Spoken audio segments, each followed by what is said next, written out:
What is up, everyone? This is Nova Vaughn, and let me tell you what's going on.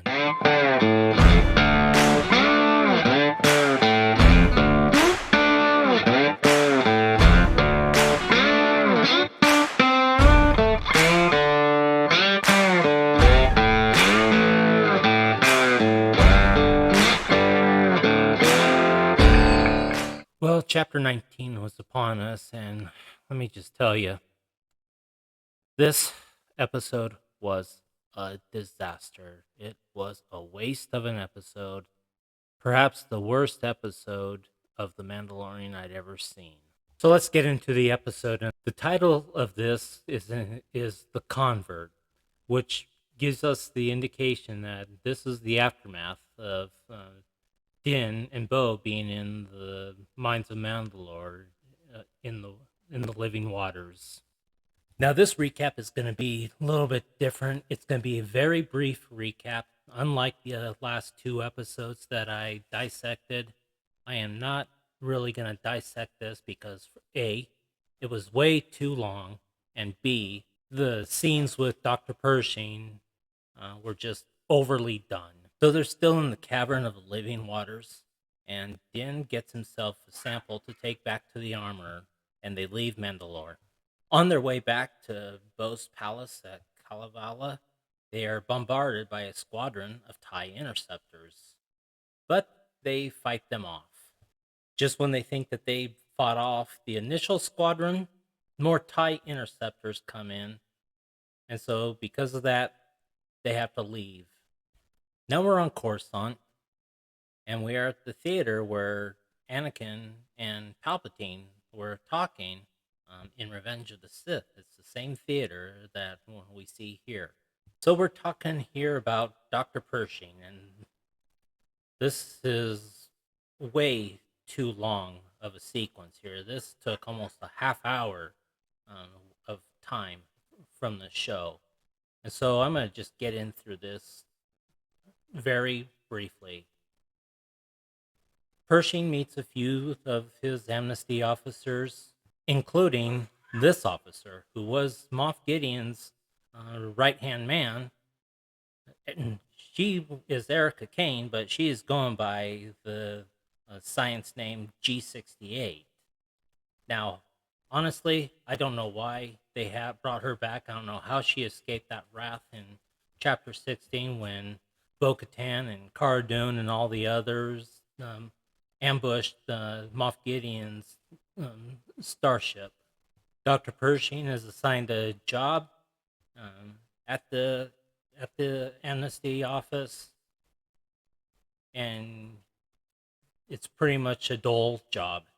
Dr. Pershing asks if he can get some help finding his research materials so that he can do more research, which is prohibited by the amnesty office. And Elia agrees. They make their way to the public transit. They sneak on board without paying. Droid conductors come in to take people's tickets, and Dr. Pershing and Elia make their escape. They make their way to a wasteland where there's an Imperial ship, perhaps the one that Moff Gideon was on, and they board the ship to look for some research materials that Dr. Pershing had left behind. Dr. Pershing finds his stuff, however, they get caught. It turns out that it was Elia that had set him up. Now, I don't know if she's really an undercover officer or what, or if she has an ulterior motive. Who knows? They hook him up to get some therapy to clear his mind. However, it was Elia that convinces her coworker to leave the room, and she cranks it up, and it hurts him, and that's how this scene ends. Now we get back to Din and Bo, and they land on this planet, which is run by the Armorer and her clan.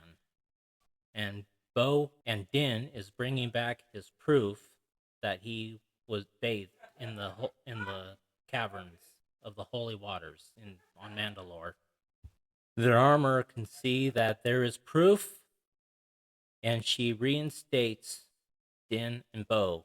Din, of course, has been reinstated to be back in his clan, and she also recognizes Bo as a legitimate Mandalorian.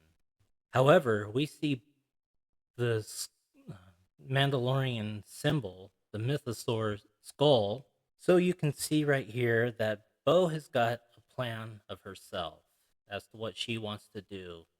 She saw the mythosaur in the last episode, and so it makes you wonder what her long term plan is going to be. And that's where the episode ends. So let me know what you guys thought of this episode. Did you not like it as much as I did, or did you actually like it? What rating would you give it? Was what parts of the show did you like? What parts of the show did you not like? Please let me know in the comments below. This is Nova Vaughn saying thanks for watching, and remember, if you are a subscriber to my channel, you have the distinct privilege of becoming a supernova.